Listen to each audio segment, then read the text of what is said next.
दोस्तों नमस्कार। दोस्तों, some important terms of sociology के अंतर्गत हम लोगों ने कुछ मुद्दों पे बात कर ली थी, जैसे इंस्टीट्यूशन, कमेटी, फोकबेस। इसके अलावा कुछ और बचे हुए हैं, उनको हम इस पार्ट 2 के अंतर्गत रख रहे हैं। इससे आपको जो सोशियोलॉजी का टर्म है उसको समझने में बहुत ही सरलता होगी, आसानी होगी। चलिए बिना किसी देरी के अब हम लोग चलते हैं अपने टॉपिक पर। तो आज सबसे पहला जो है इसके पार्ट 2 में वो है वेस्टराइजेशन, पश्चिमीकरण। वेस्टराइजेशन, वेस्टराइजेशन, पश्चिमीकरण।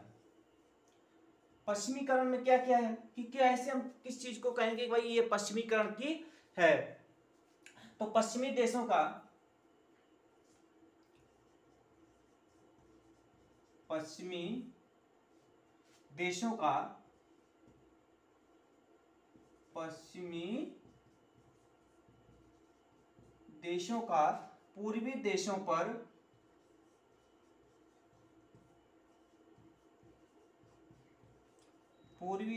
पर प्रभाव पड़ने की, पूर्वी देशों पर प्रभाव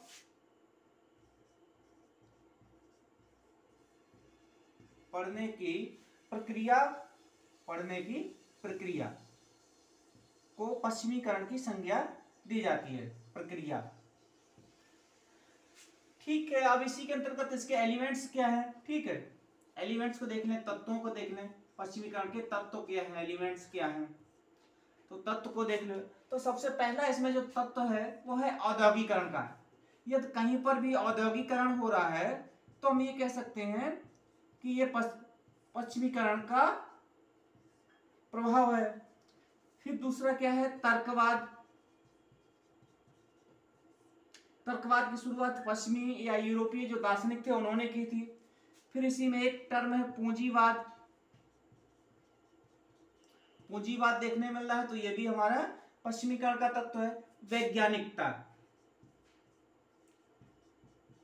वैज्ञानिकता भी है। वैज्ञानिकता के साथ साथ क्या है, सांसारिकता। सांसारिकता, सांसारिकता के साथ क्या है, समता।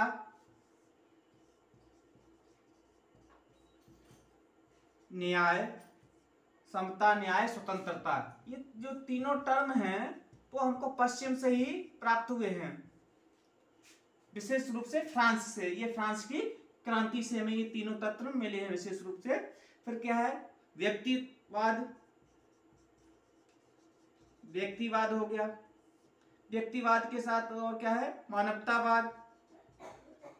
मानवतावाद, मानवतावाद का कॉन्सेप्ट है वही हमको यूएसए से मिला है। धर्मनिरपेक्षता, सेकुलरिज्म, धर्म निरपेक्षता, ये जो टर्म है हमको फ्रांस की क्रांति से मिला है।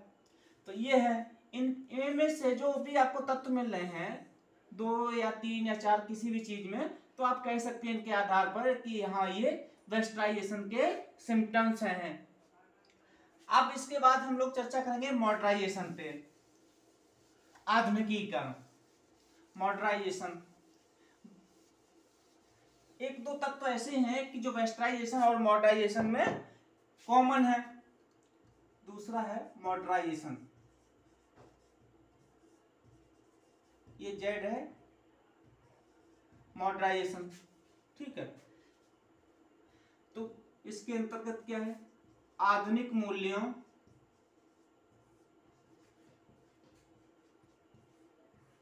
आधुनिक मूल्यों एवं संरचनाओं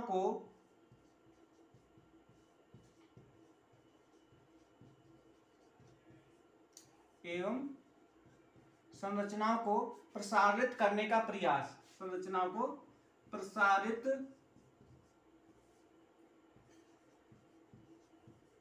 करने का प्रयास।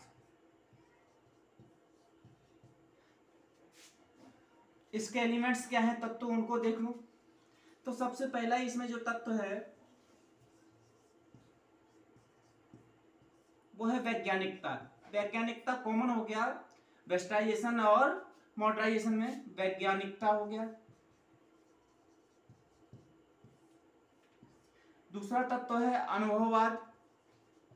वहां पे तत्ववाद था, यहाँ पर अनुभववाद है। अनुभववाद के बाद हो गया आपका गतिशीलता, मोबिलिटी।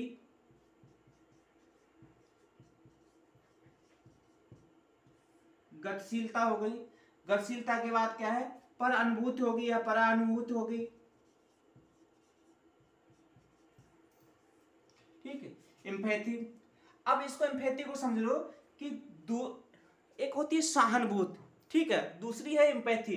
तो एम्पैथी को यहाँ पे समझते हैं कि दूसरे की स्थिति में स्वयं को रखकर सोचना।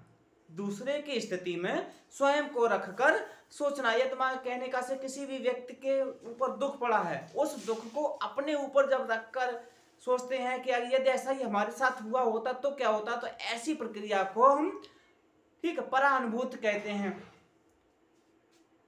अगला है इसमें कार्य, वर्क, कार्य, धन, सेवा, कार्य, धन, सेवा, जोखिम उठाने से, ठीक है,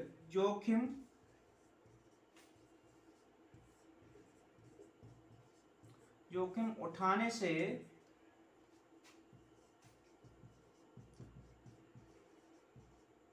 संबंधित नए दृष्टिकोण,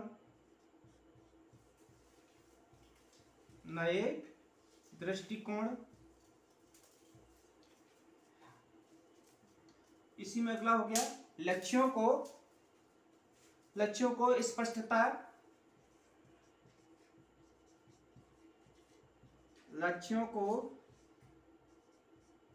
स्पष्टता, निर्धारित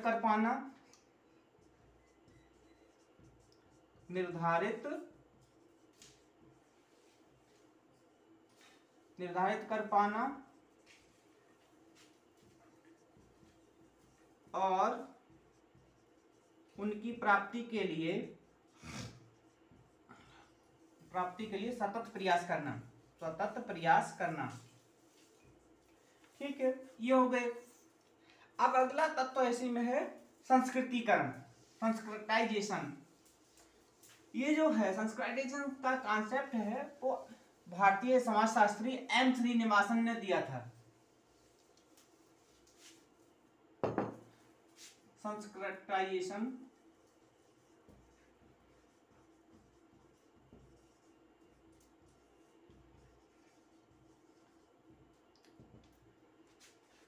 इसमें क्या है, निम्न हिंदू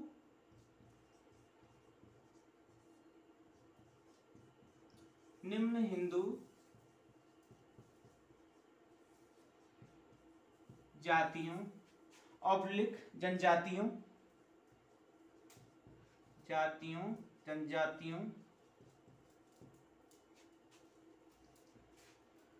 अथवा अन्य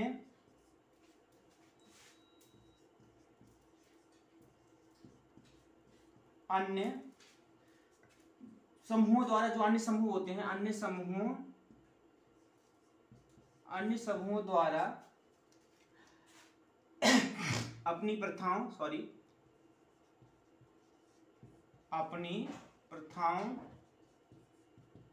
परंपराओं,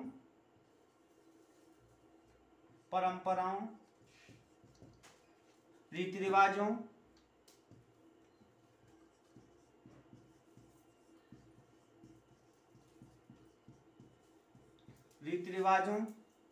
विचारधाराओं,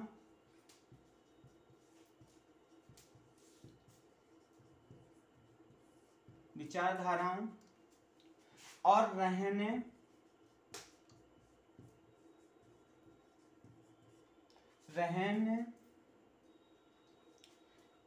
के तौर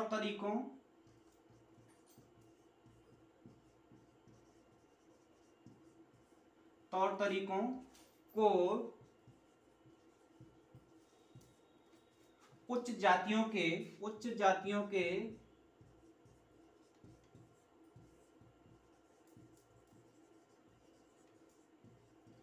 अनुरूप बनाना। फॉर एग्जाम्पल के लिए आप समझ सकते हैं यहाँ पर कि जैसे जो करवा चौथ का व्रत है वो पहले कुछ उच्च जातियों द्वारा ही मनाया जाता था, वर्तमान में क्या है सभी वर्गों की महिलाओं के द्वारा मनाया जाता है। वैसे ही जन्मदिन कुछ संभ्रांत परिवार के बच्चों का ही जन्मदिन मनाया जाता है। आज की डेट में क्या है सभी लोग अपने बच्चों का मनाते हैं, चाहे किसी भी जात के हों, ठीक है। इसी तरीके से जो मैरिज एनिवर्सरी है उन सभी इस टर्म को भी सभी के द्वारा मनाया जाता है, चाहे छोटा वर्ग हो, बड़ा वर्ग हो, मध्यम वर्ग हो, सभी वर्गों के द्वारा मनाया जाता है। तो ये इस तरीके से ये संस्कृतिकरण क्या है कि पहले क्या है उच्च जातियों के द्वारा मनाया जाता था, अब क्या है सभी के द्वारा, ठीक है, अनुसरण किया जा रहा है, मनाया जा रहा है। तो ये टर्म हो गए। अब एक और इसमें टर्म है सामाजिक गतिशीलता, सोशल मोबिलिटी। इसको भी देख लेते हैं भाई।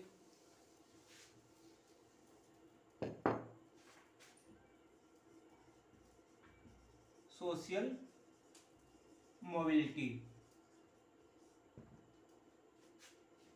एक सामाजिक समूह से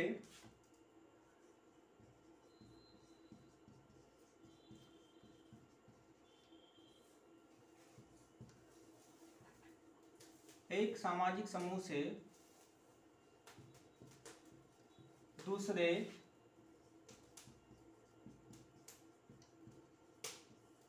सामाजिक समूह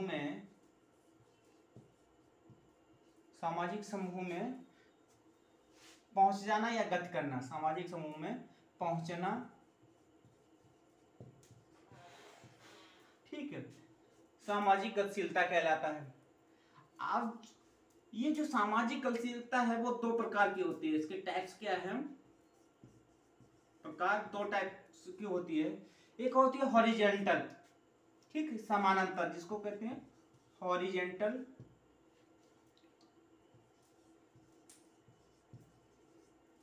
सोशल मोबिलिटी, समानांतर गतिशीलता। एक होती है वर्टिकल सोशल मोबिलिटी। जो हॉरिजॉन्टल सोशल मोबिलिटी होती है उसमें क्या है कि जो व्यक्ति है एक स्थान से दूसरे स्थान पर जाने के बाद भी पद, व्यवसाय, आर्थिक स्थिति पहले जैसी बनी रहती है। अब जैसे कोई व्यक्ति टीचर है और वो एक ब्लॉक से दूसरे ब्लॉक में चला जाता है तो उसने गति तो की है लेकिन उसका जो पद है, हैसियत है, ठीक है, वो सारी चीजें समान रही हैं। तो इसलिए क्या इसको हॉरिजॉन्टल बोला जाता है सोशल मोबिलिटी। और जो दूसरा टर्म है वर्टिकल, वर्टिकल में क्या है कि व्यवसाय, पद, आर्थिक स्थितियां ये सभी एक स्थान से दूसरे स्थान पर, ठीक है, जाके बदलती नहीं, तो उसको कहा जाता है हॉरिजॉन्टल सोशल मोबिलिटी। और जब इनमें बदलाव आ जाता है, ठीक है, तो उसको कहा जाता है वर्टिकल। तो आशा करता हूं ये जो टर्म है वो आपको समझ में आ गए होंगे। 1 से 2 बार वीडियो को आप प्ले कर लें, आपको समझ जाएंगे।